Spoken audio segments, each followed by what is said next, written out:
நீங்க சொன்னீங்கல்ல பாலிடிக்ஸும் சினிமாவும் பேலன்ஸ் பண்ணுறது கஷ்டம்னு. அது அவருக்கு டெஃபினட்டாக தெரிஞ்சிருக்கும்ல. ஸோ நீங்கள் எப்பயாவது அவர்கிட்ட போயிட்டு அப்பா எனக்கு இதுவும் வேணும் இதுவும் வேணும் எது பண்ணுறதுன்னு தெரியல அந்த மாதிரி ஏதாவது கேட்டிருக்கீங்களா? இல்லை இல்லை பிகாஸ் உங்களுக்கு எப்போவுமே கிளாரிட்டி இருந்தது. எனக்கு எப்பவுமே கிளாரிட்டி. அவர் எப்பவுமே எதுவுமே ஃபோர்ஸ்லாம் பண்ணவே மாட்டார். என்ன பண்ணுற வேலையை ஒழுங்காக பண்ணு.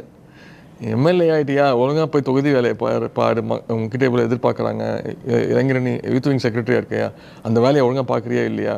இப்போது ஃபார் இன்ஸ்டன்ஸ் இப்போ ஃபோன் பண்ணி கேட்பாங்க என்ன இந்த படம் முடிஞ்சிச்சா, டப்பிங் முடிச்சிட்டியா, எப்போ ரிலீஸ் பண்ண போகிற, அவ்வளோதான். அதுக்கு மேலே எதுவும் கேட்டுக்க மாட்டாங்க. நம்ம டிசைட் பண்ணுறது தான். ஆனால் அதில் ஒரு கேர் இருக்கும். இப்போ ஃபார் இன்ஸ்டன்ஸ் மழை பெய்யும் ஒரு 3-4 டேஸ் முன்னாடி மழை சென்னையில் மழை வந்துட்டு இருக்கும்போது காலையில் 6-7 மணிக்கெலாம் ஃபோன் பண்ணிவிடுவாங்க. ஃபோன் பண்ணிட்டு என்ன மழை பெஞ்சிட்டு இருக்கு, இன்னும் தூங்கிட்டு இருக்கியா அப்படின்வாங்க.